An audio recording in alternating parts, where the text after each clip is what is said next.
going to be talking about session groups, being adopted into God's family.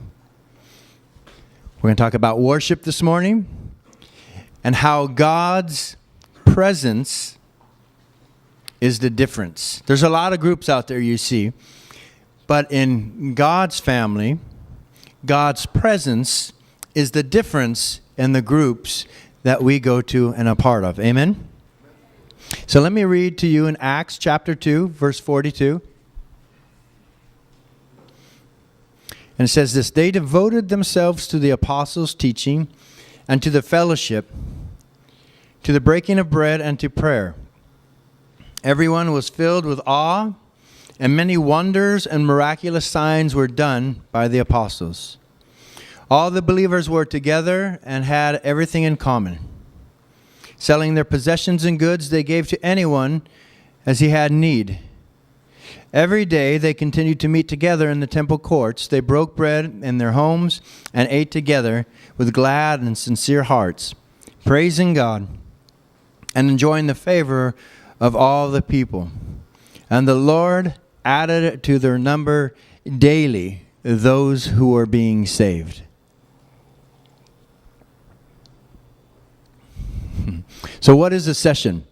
Well, that is kind of a description of what a session is, but in a very, very simplistic form, a session is a group where all of us believers go to on a consistent basis and get to know each other, get to know God, and connect. There's the key word. You're going to hear me saying connect constantly. Why do we have sessions? Because sessions are about connections, okay? Sessions are about connections. And the connections are this. We have an acronym called WIFE.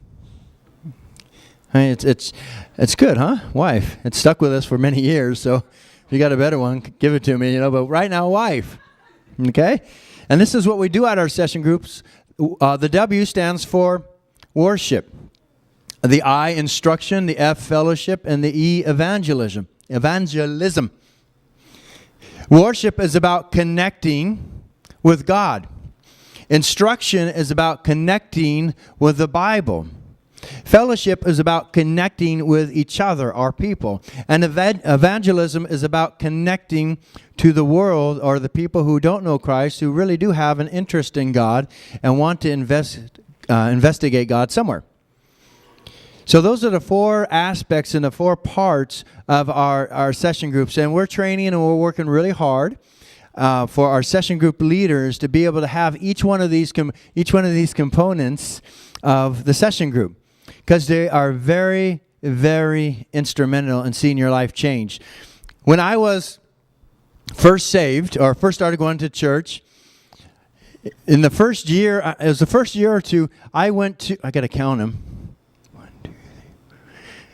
I went to 4 session groups in the same church for about a year to 2 years, and people started showing up at my house and asking me to lead one. So for me, I don't recommend that, okay? I mean, I was single, I was 19, you understand, my circumstances were such where I could actually, hop in and do that. But the point of it was my life was being changed by God, and session groups for me were not a burden at all, because something was taking place in my life. I remember who led it, a guy named Ron Anderson. You remember, I'm about 19 or 20 at this point in time, right? Everybody in the group is over 50. Probably older, but as a 20-year-old, 50 was, wow. And here I was. I had long hair down to here. I weighed 145 pounds, and I was a heavy metaler. And I was going to the grandpa session group. But here's the key, and I think we might be able to identify that. When we're in L.A., we all live here in L.A., we are just like one face and amongst a sea of faces who nobody knows, recognizes, sees who you are. We're just another face in the crowd. And there was, for me, an intense longing to be recognized, to be connected, to not just be one of those faces in the crowd alone wondering what was going on.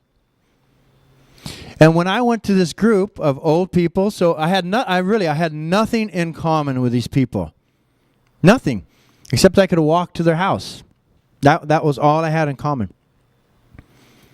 But when I went there, they focused the group on helping me grow. I mean, they've been in the Lord for 20 years. I've been in the Lord a year. And that whole session group, I didn't know it at the time, of course. I just went. I mean, this guy on a grand piano, he tried to play rock songs. In a small group, you know what I mean? And I was like, I'm sitting there, I'm like, oh my God, that's terrible. And they were all singing it out, kind of like in a hymnal style.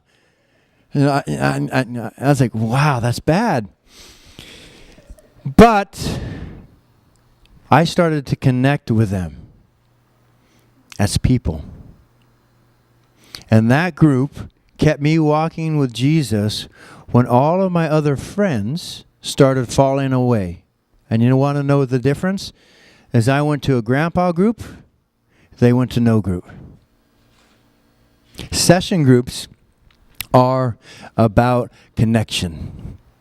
And session groups I didn't have to go to session groups. You know what I'm saying? I needed to go. I wanted to go. I desired to go. When I went, I found God there. So I went. And then I went to a whole bunch of them. I went to a heavy metaler group. I went to a surfer group. I went to a guy who was a really deep, intense, spiritual kind of mentoring group. And man, I was just being changed. But I didn't have to go. I wanted to go. And I needed to go. Amen? So I'm saying that as I don't want to try to guilt you into something, because we're going to talk about session groups for the few following weeks. But I want you to see how, yes, it is a strategy. You understand? It is a strategy. But it's more than just a strategy. For me, it was a lifeline. For me, it was my weekly fill up my tank time of gas. It was my midweek where I was reminded that God existed. Don't we all sometimes, as we go throughout our week, forget that God even exists? Well, maybe you don't. But I did. And so the session groups reminded me of God. So let's focus this morning on worship, okay? Every group, that's the W that in the wife, worship, which is about connecting with God. God's presence is the difference. In each one of the groups that we have, we want to, and most of the time it's through music, facilitate the presence of God. And the reason music is because we all relate to music, don't we? Most of us don't maybe meditate to a time of silence and solitude, asking the presence of God to come. Now that's worship. But most of us, if we're silent for a few minutes, we're worrying about our stomachs and growling. Am I swallowing too hard and people hear me? You ever do that? As you say, it's all silent and you go,